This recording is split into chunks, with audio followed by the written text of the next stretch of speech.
All right, good evening, everybody. Um, if someone would just let me know if you can hear me okay.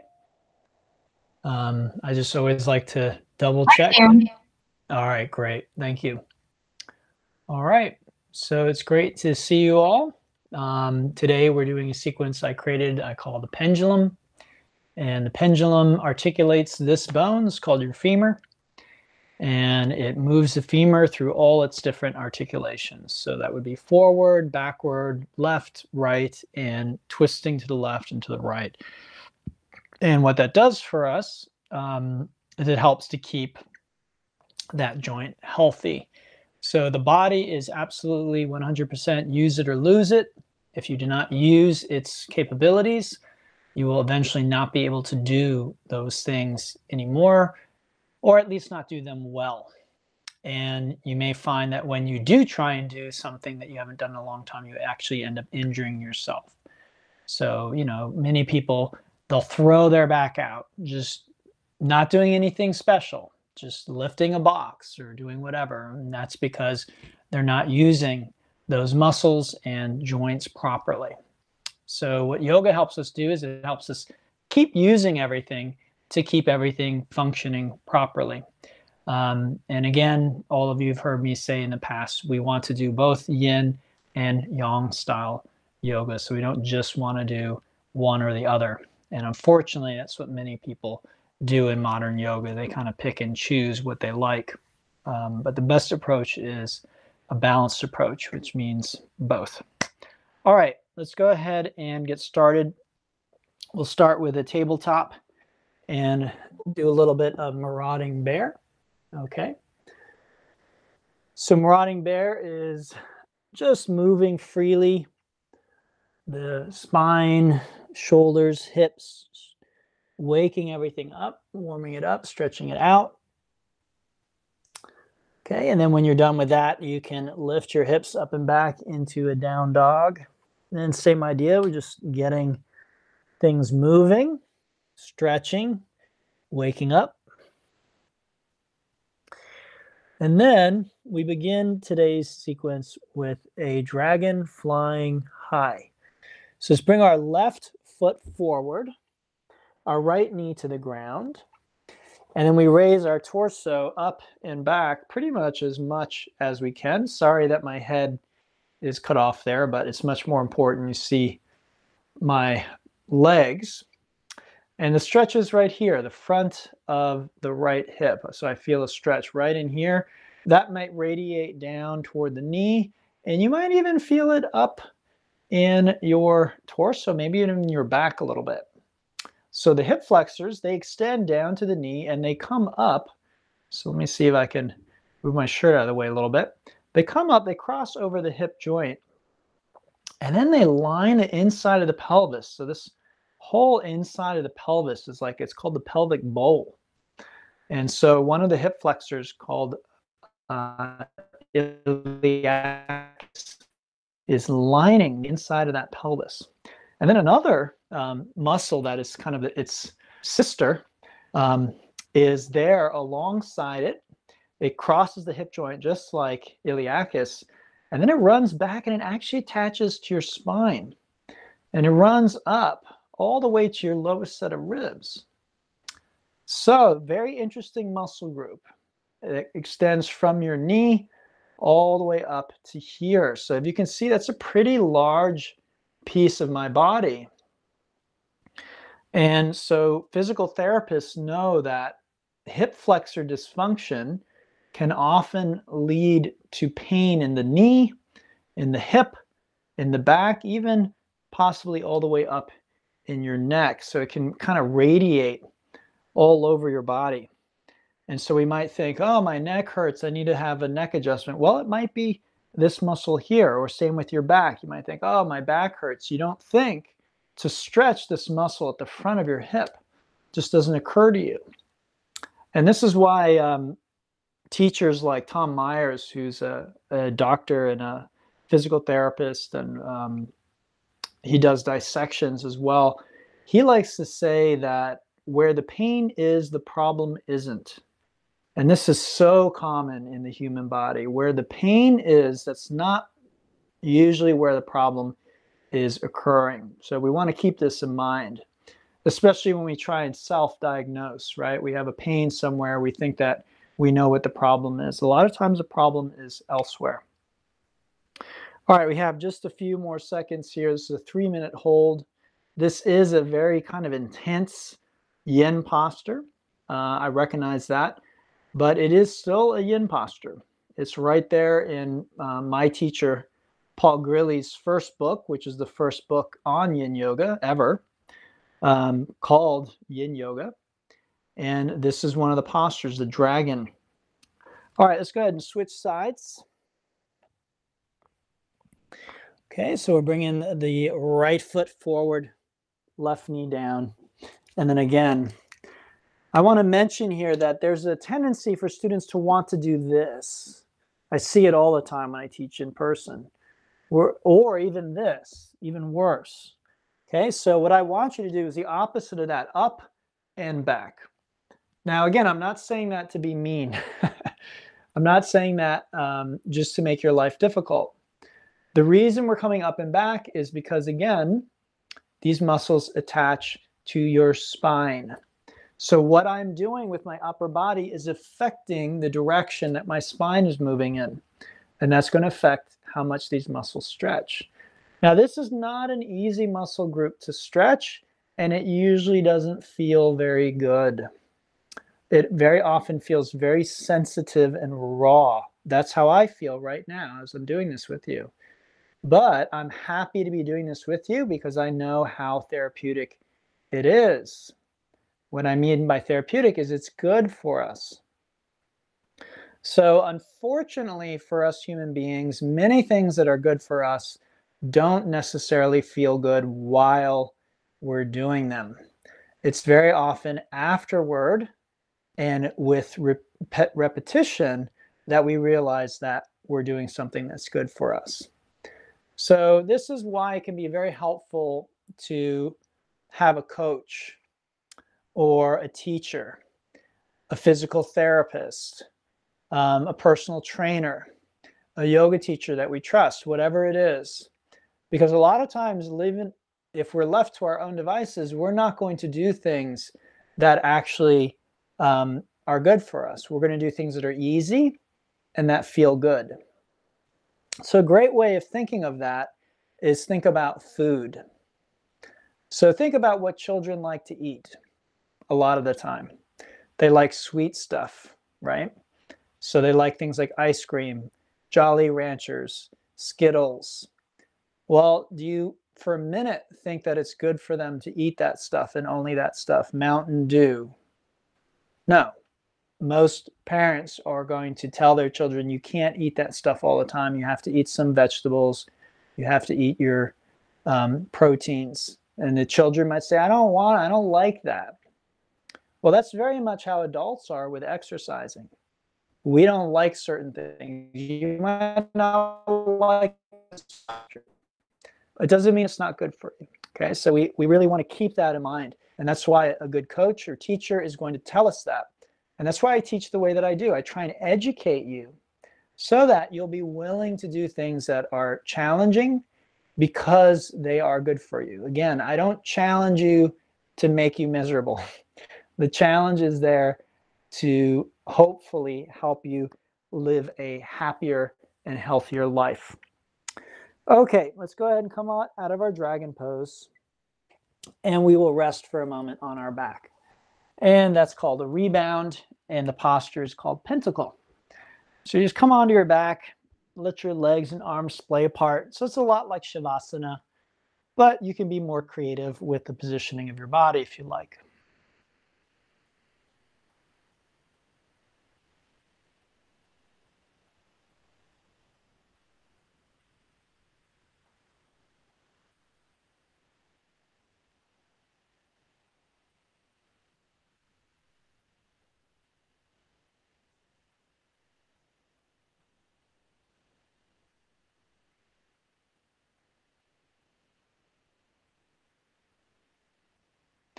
Good, let's bring our legs in now.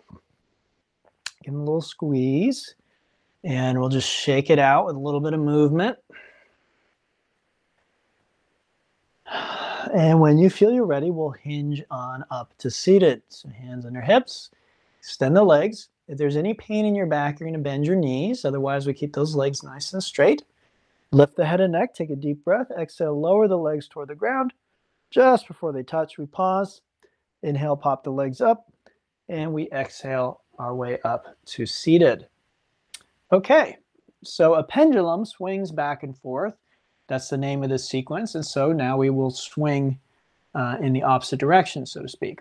So we take our right leg out straight, left foot to the inside of the thigh, and then I come forward and down in a very relaxed manner.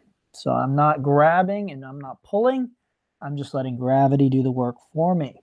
I want to feel the stretch here and then maybe in my back as well, but this is really the most important part.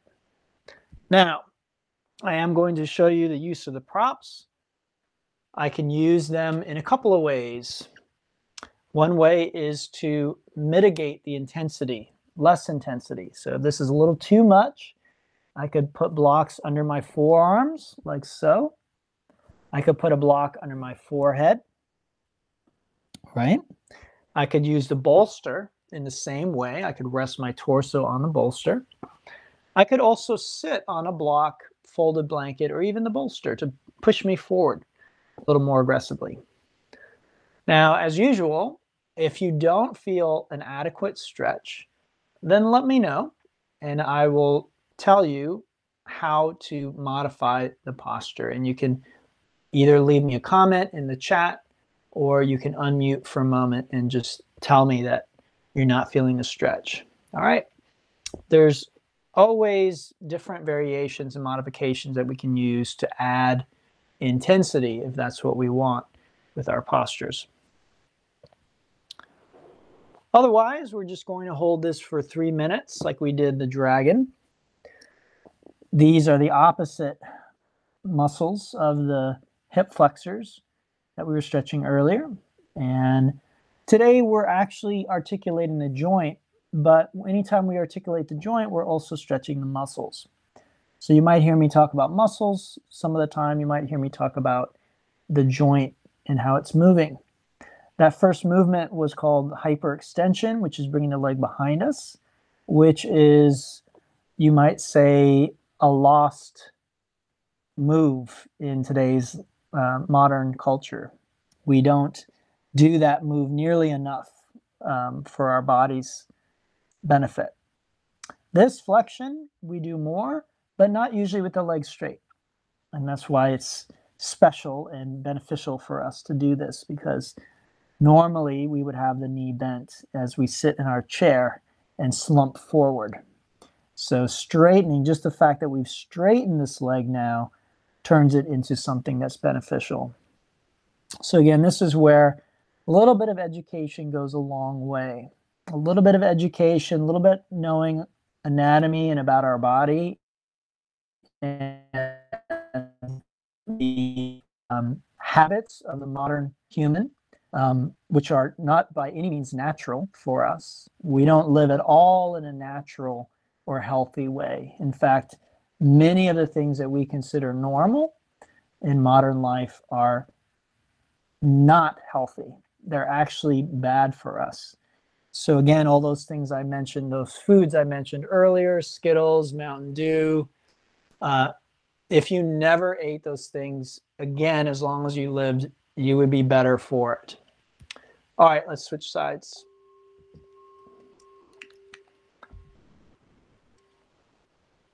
Okay, so this is half butterfly.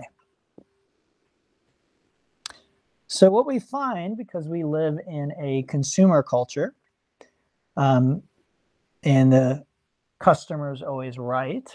Is that right? Isn't that what many businesses say? Customer's always right.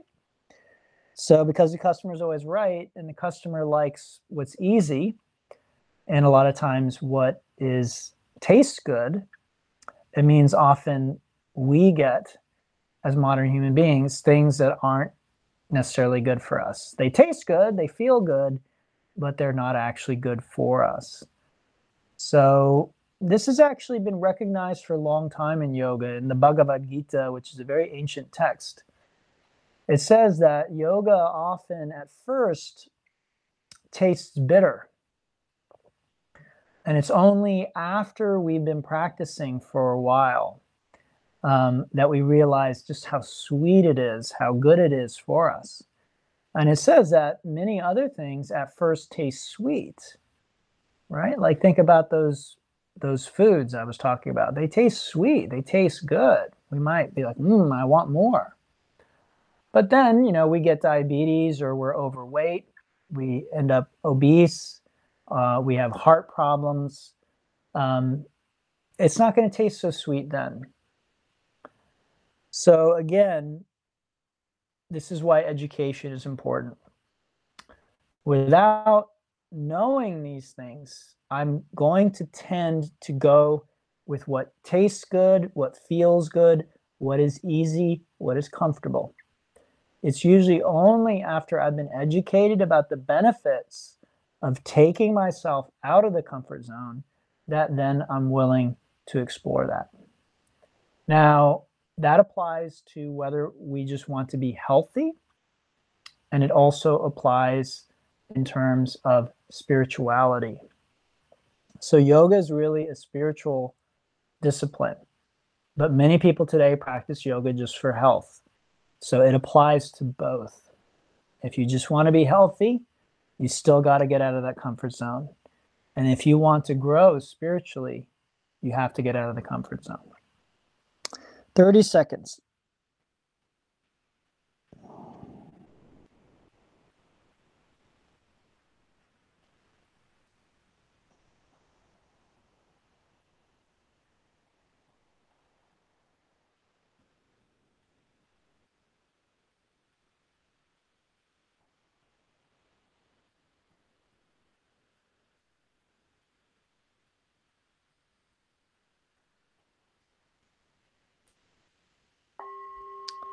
All right, again, we'll come up and then back onto our back. We'll rest for a few moments. And again, we call that a rebound.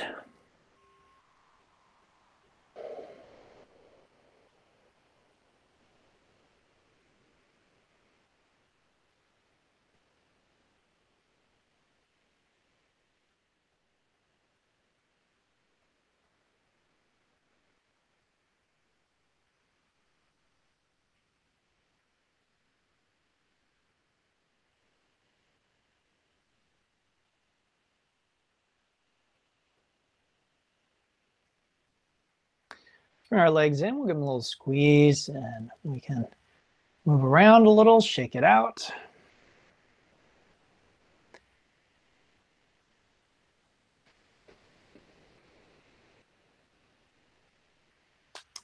And then from there, we'll hinge on up to seated.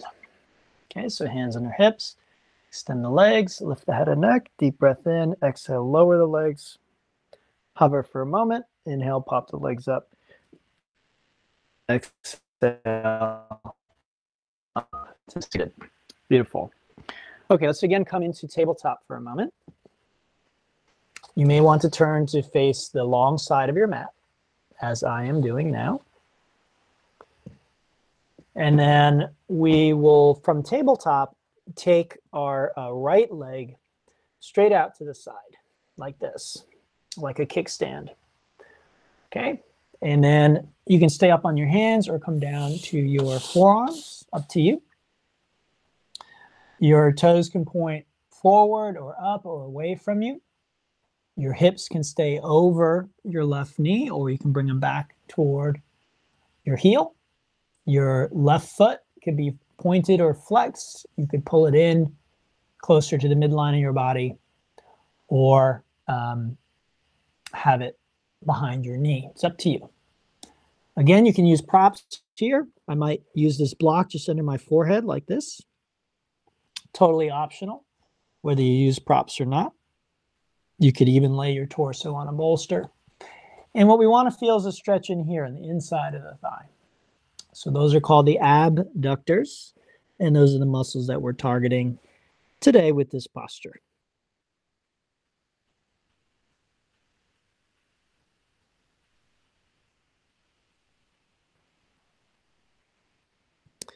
So I mentioned earlier about hip articulations. This is called abduction, abduction.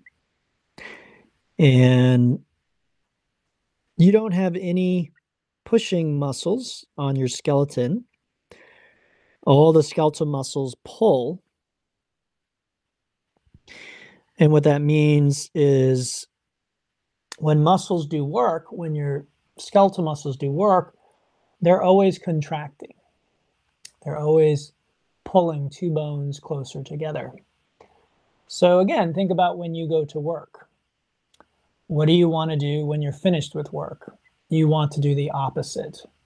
If you are a physical laborer, then when you get home, you want to rest. If you work at a computer all day, then when you get home, you probably don't want to be on the computer. You want to go do something else. Maybe you want to read a book. So this is the same for the muscles. And that's why they so appreciate being stretched, because stretching is like a vacation for your muscles. It takes your muscles to do the opposite of what they do when they work.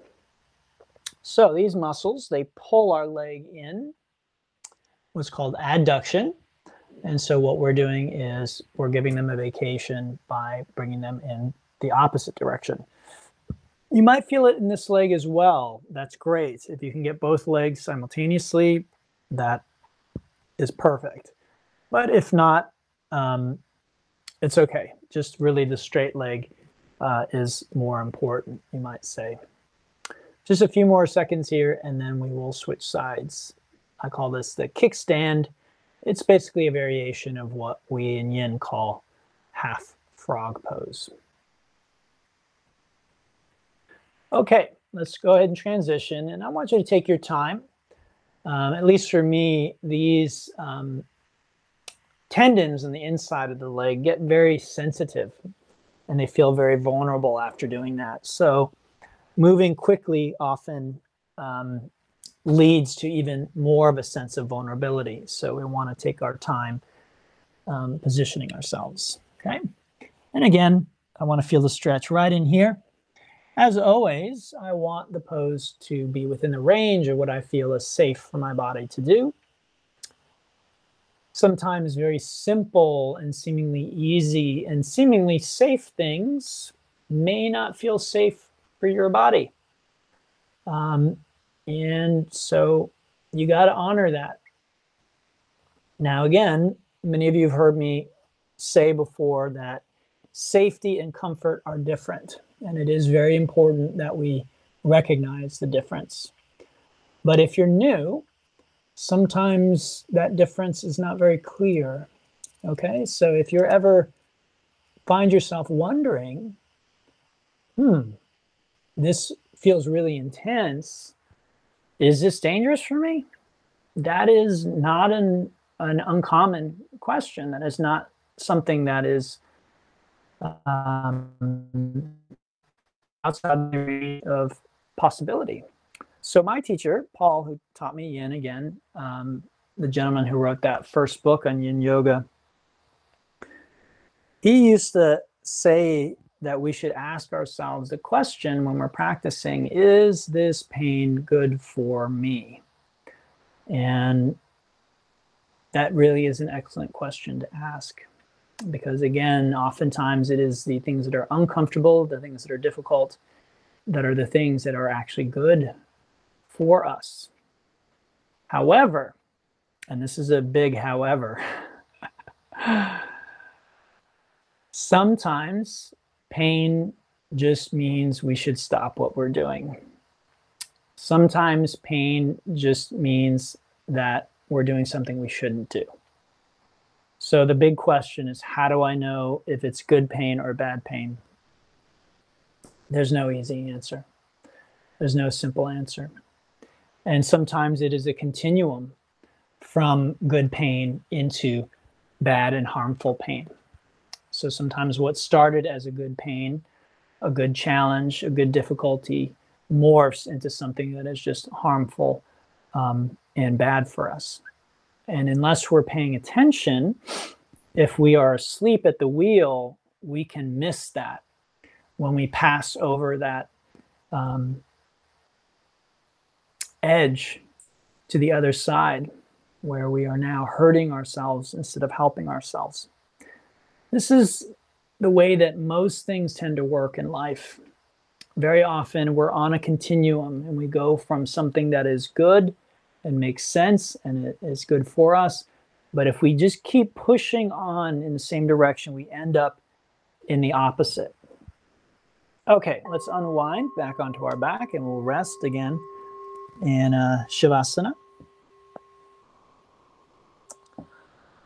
So this was recognized a long time ago by the Taoists, the people who came up with those terms yin and yang.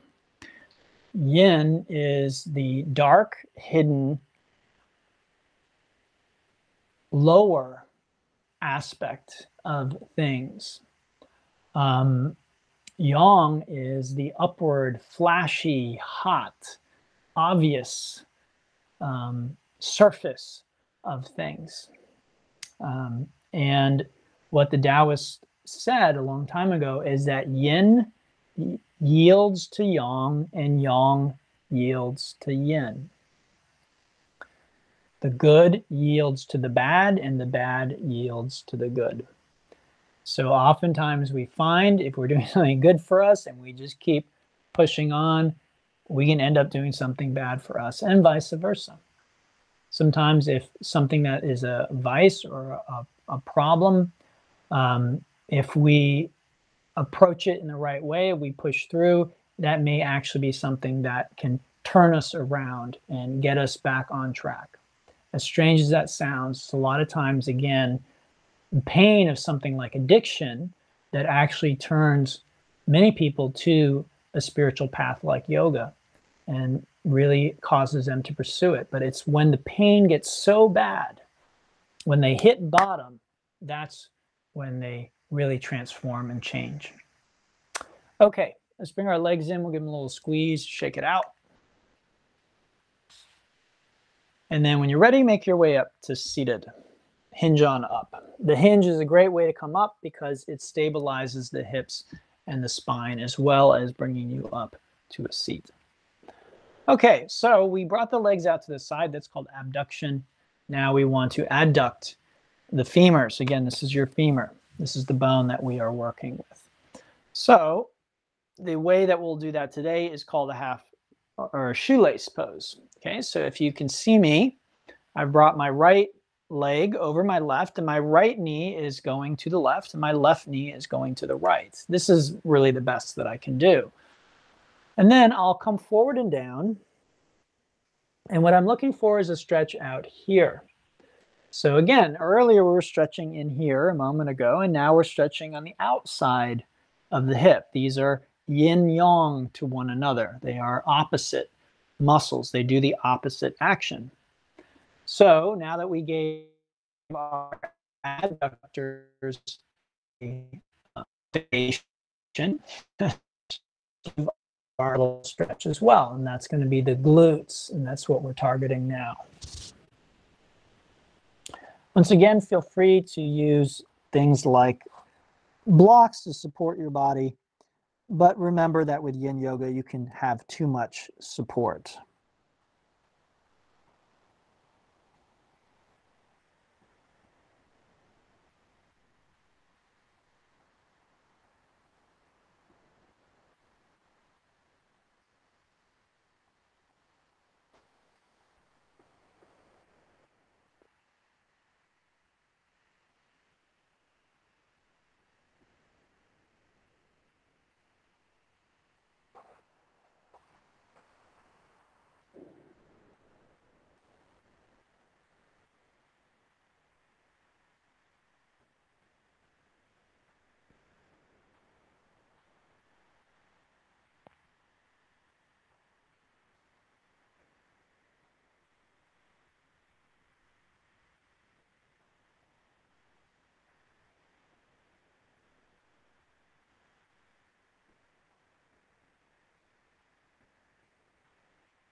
All right, let's switch sides. That was 3 minutes, and that's how long we're holding everything in today's class. So we're bringing the left knee over the right. And then we come forward and down. Again, we're feeling it out here, maybe in both hips, maybe just one. This pose does not tend to give most people trouble, but it gives some people trouble. And if you're having trouble with it, you might try sitting on something, or you might try doing it on your back. This pose can be done on your back by manually pulling the legs to either side, sort of in toward the chest and then out to the sides. So if you're having a hard time, you might try that.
All right, so we will come up and then back onto our back. We will rest as we've done each time prior to this. Just relaxing, taking it easy for a few moments. Feeling the rebound. That's what we call feeling the rebound, all right? It's like a little miniature meditation.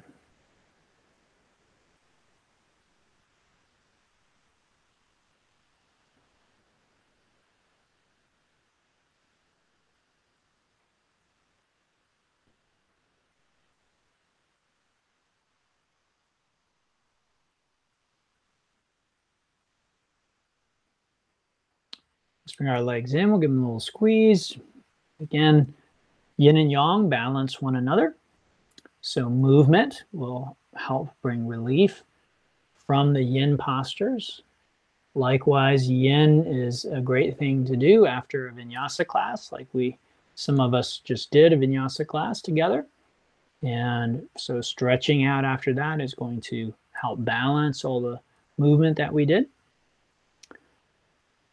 All right, then we'll hinge up to seated and we'll come back into tabletop. And just as we started, let's do a little bit of bear pose. It's been a minute.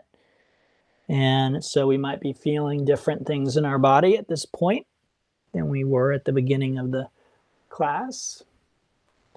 And then you can come into a bit of down dog as well.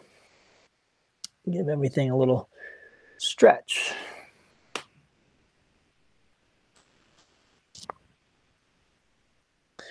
Okay, from here we will transition into the sleeping swan. So I bring my right knee toward my right wrist, my right foot toward the left side of the mat, my hips forward and down, and my torso comes, or hips down and back and torso forward and down. Okay, so there are lots of variations for this posture. We are trying to externally rotate the femur. So the more that the top of my thigh points in this direction, the more I am externally rotated. To exaggerate that, I can take my right foot and pull it up toward the front edge of my mat. That will create more rotation, but excuse me, the important thing to remember is most people's hips have a limited amount of external rotation. Some people have a lot, but most people don't have that much. So if I pull my foot closer to the front of my mat and I don't have that much rotation, instead of getting more rotation, I tweak my knee or my ankle, which I definitely don't want to do. So you got to decide for yourself how much you can do safely. The stretch is usually felt right out here and usually deep down into the hip. That's where the rotators are, and those are the muscles that we're targeting as we rotate this femur bone. Okay, the knee can point straight ahead or out to the right slightly. The hips can rock to the left or to the right. Some people like to put a block under this hip to stabilize the hips, but don't worry, this is still right, so to speak. We're still rotating that femur. And you could stay up on your hands if you wanted, but most people are more comfortable coming down onto their elbows. We have just a little over a minute left here.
Okay, so let's switch sides.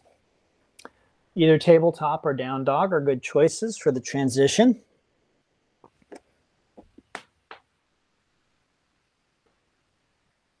Again, I want to check, do I feel it out there? Even though we aren't so much focused on stretching muscles today, the muscles act as a very good proxy for telling us that we have taken our joint as far as it can go today. So very often when I don't feel a stretch, I'm not actually at my personal limit. Now there are exceptions to that, and I like to mention that because some people who are very, very flexible can get to their limit and not feel a muscular stretch and not really feel much of anything. And if they continue to push and go further, they can really damage their joints that way. So that isn't something that we want to do. So this is where sometimes, again, a little extra education and maybe talking with a teacher can be very helpful.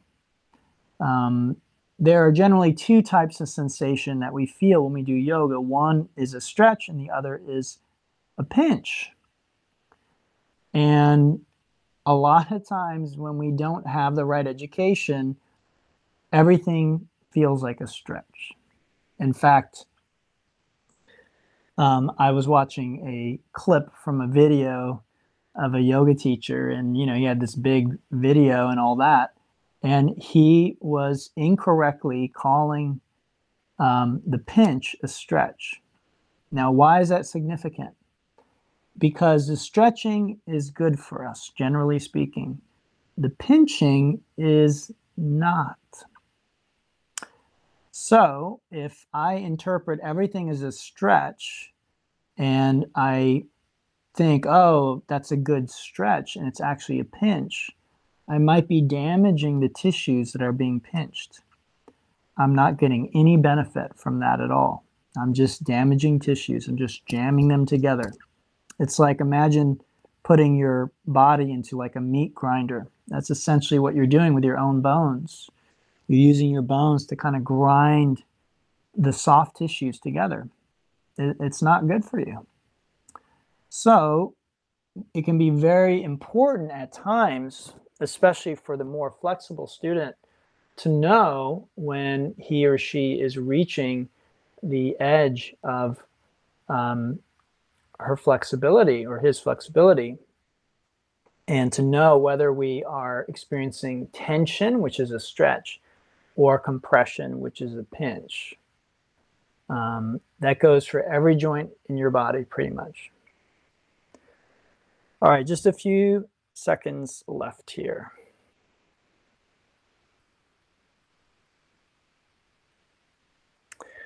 All right, so come on out of that and again, make your way onto your back and we will relax. While you relax, I'm going to set up the props for our last set, which might be the most challenging, but again, very often challenging and therapeutic go together. Not always. There is no always. There's always an exception to every rule. Maybe that's the only rule that does not have an exception, is that there's an exception to every rule. So we want to be aware of that any kind of idea that we're guiding ourselves with, we might find instances where it doesn't apply. Okay. So when you're ready, bring your legs in, give them a little squeeze, shake it out, and come on up to seated, hinge up. Okay, so I'm setting up these props here. You may or may not have them at home. I do recommend you go out and buy them. I'm teaching in the studios again. At least a few studios I work at are open, and they've gotten rid of all their props. So if you've been waiting for the pandemic to end so you can go back to the studios and use their props, they don't have any props anymore. It's just not safe. So maybe in 2022, studios will start using props again, bring them back. Who knows? But I highly recommend you buy a set. They'll last you a lifetime if you get a good quality stuff. Okay, enough about that. Half saddle is our next posture. So I bring my right leg back, my left leg is straight, and you'll notice I rolled this up so that I could pad my ankle and my foot. I only want to do this if necessary. So if the foot hurts, if the ankle hurts, you can try this, all right? If it doesn't, get rid of it. Don't use it, all right? So that would look like this. Now, the other area that tends to give people trouble in this posture is the knee. So if the knee hurts, a few things you can try. Moving the knee out, the angle of the knee, changing the position of the foot, or sitting on a block, okay? Again, I'll only use the block if it helps. If it doesn't help, if it's unnecessary, I don't want to use it, okay? Now, today we're trying to internally rotate the femur. Again, as the front of my thigh points in this direction, I am increasing the internal rotation. The way that I do that is by bringing this foot further and further out away from my hip. Now, some people, if you saw their leg in this position, it would mean that their leg was broken. I happen to have a fair amount of internal rotation and also what's called tibial rotation. And so that allows me to have my leg in this position without hurting or tweaking my knee. The maximum would be here. It would be the right angle. But if you have a good eye, you see my hip is lifting. And the reason is I'm trying to take pressure off my knee because I would bust my knee if I put my hip down. So I would be right about here. Now, if you feel a strong stretch in the front of the right thigh, just stay upright. If you don't, begin to lower back onto your hands, maybe to the elbows. Or again, if you have props, you could set up what I've set up, which is, I like to call it the yoga lazy boy. All right. Again, very comfortable, but I don't actually feel anything happening. So again, to really belabor the point, you need to feel something. Otherwise, nothing may be happening. Now, again, there are exceptions to that. So let me know if you're not feeling anything and we'll take a look at it. So since I don't feel anything, I'm going to go a little bit further. I can get rid of this block. Now I feel a little bit of something in my back, but not as much as I would like. And so eventually I'm going to get rid of all of the props and come back onto my back. So this is the full expression of what we call half saddle. Now, to qualify what I said earlier, what do I feel here? Not much, to be honest.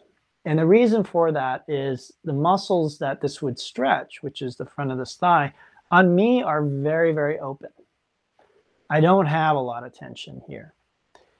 Now, does that mean I'm not at my limit? No. And I'll tell you again why I know that. If I were to try and bring my foot out more and more and more, it's just putting more stress on my knee joint. My hip is as far as it will go. I can feel that. It's just locked out. Okay, I'm not stretching muscle anymore. Now I'm stretching joint tissue. And joint tissue, but it stretches much slower. It changes much less quickly. And the changes are much less dramatic.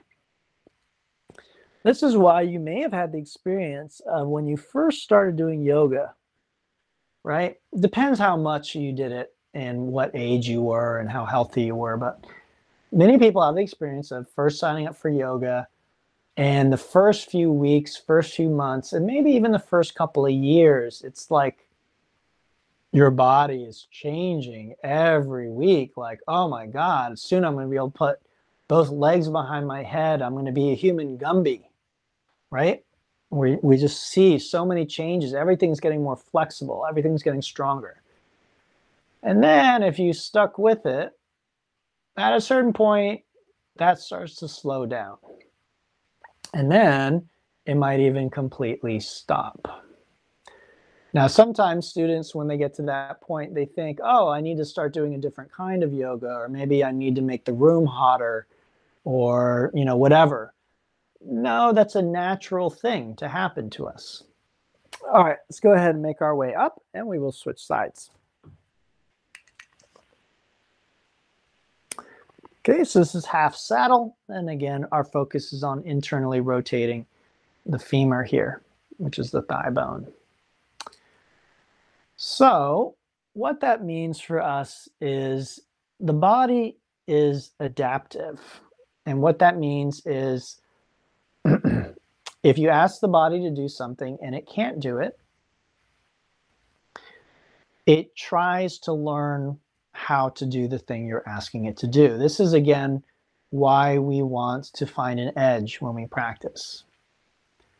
Because when we find an edge, if our body can accommodate that, it will. It will change and it will become healthier. It will become stronger. It will become more flexible. And if it can't, we are at our limit and we will be able to maintain our optimal performance in our body. Now, everyone has a different optimal performance. All right. So, for example, I do not have the physique to ever be a Olympic weightlifter. It doesn't matter how much I practiced. It doesn't matter what I would do. It just isn't going to happen ever. I'm never going to win a gold medal for, even if I started at a very young age. Our bodies are partly the way they are from the way we've nourished them, the things that we've done, the things we've eaten. They influenced our injuries, they've influenced our body. But our bodies are also somewhat inherently a certain way. Some people are taller, some people are thinner, some people are stronger. And while we can influence that, I can always make myself stronger than I was. There will be a limit, there will be an upper limit. And when I reach that upper limit, if I try and push beyond it, again, instead of getting healthier, instead of my body adapting, my body begins to be destroyed. I begin to damage my body. And so an example of this is cars. If you ever go overseas for an extended period of time, hopefully you know you need to lend your car to someone and have them drive it. Because if your car isn't driven for too long, it won't drive ever again. Body's not unsimilar. If you're not using certain joints and muscles, they atrophy and get very weak. But what if you lent your car to a NASCAR driver and they took it out on the track and they drove it around super fast? They would wear it out very, very quickly. Very, very quickly. And then again, it would be useless. So these are the two extremes, and these are what we want to avoid. For most Americans, the problem is you're not using your body enough. But for some people who like to work out, who like to exercise, the opposite danger is actually the problem. They are in danger of doing too much. All right, let's go ahead and come on out of that. We'll rest back on our back. Feel that rebound.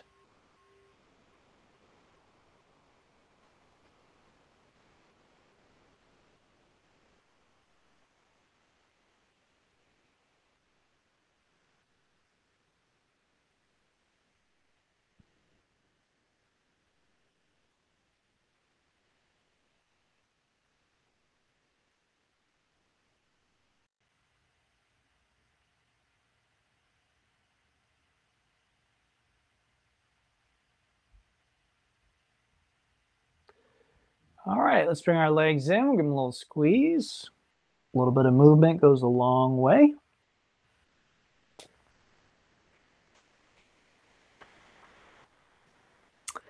And then we'll take a little longer relaxation here. So making your way onto your back, making yourself very comfortable. We'll do a very brief progressive relaxation.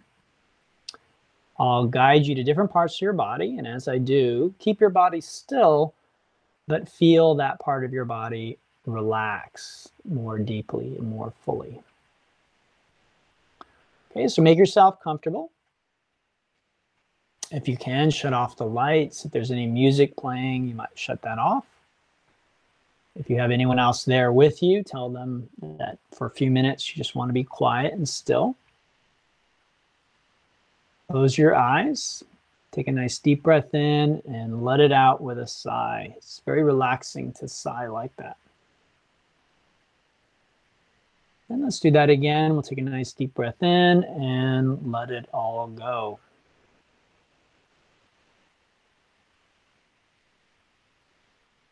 Good. Let's bring our attention down to the toes and just feel all 10 toes relax.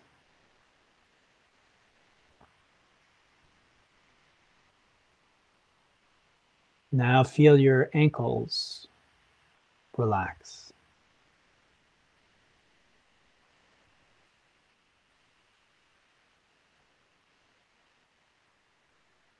Feel your knees relax.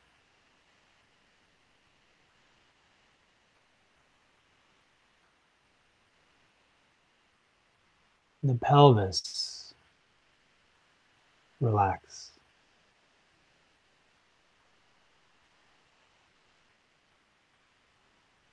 The chest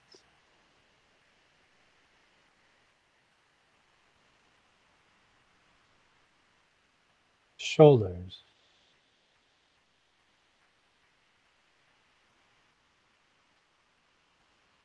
throat,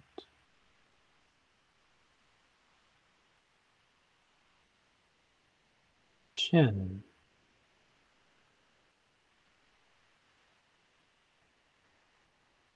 face,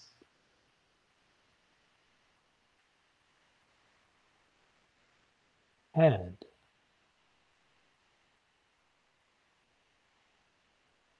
the back of your head,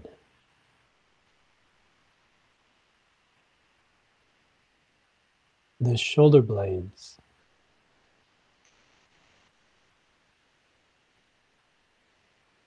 your back,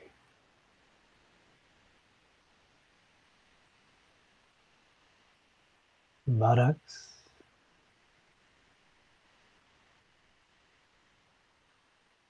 thighs,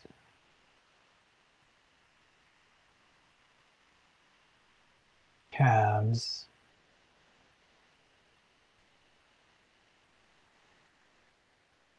heels,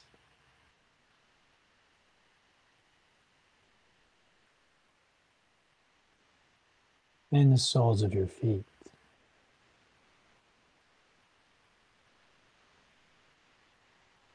Now the entire body.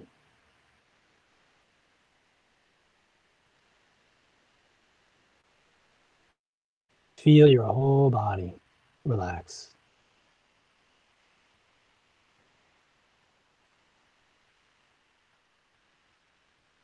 Please take the next few minutes to continue your relaxation. If you have any questions for me, please feel free to reach out, contact me through my website or through Leanne in Nirvana Yoga. If you find yourself stressed out with insomnia, anxiety, these are all things that the tools that the yogi uses can help. So please reach out if you need a hand. I know many people are finding the current circumstances very stressful and difficult. So if there's any way I can help you, let me know. Namaste, everybody. Please enjoy the rest of your week. I hope to see you next week. 4:45 is Vinyasa. 6 o'clock is Yin. And I'd love to see you for one or both of those classes. Thank you, Carrie. Have a wonderful week.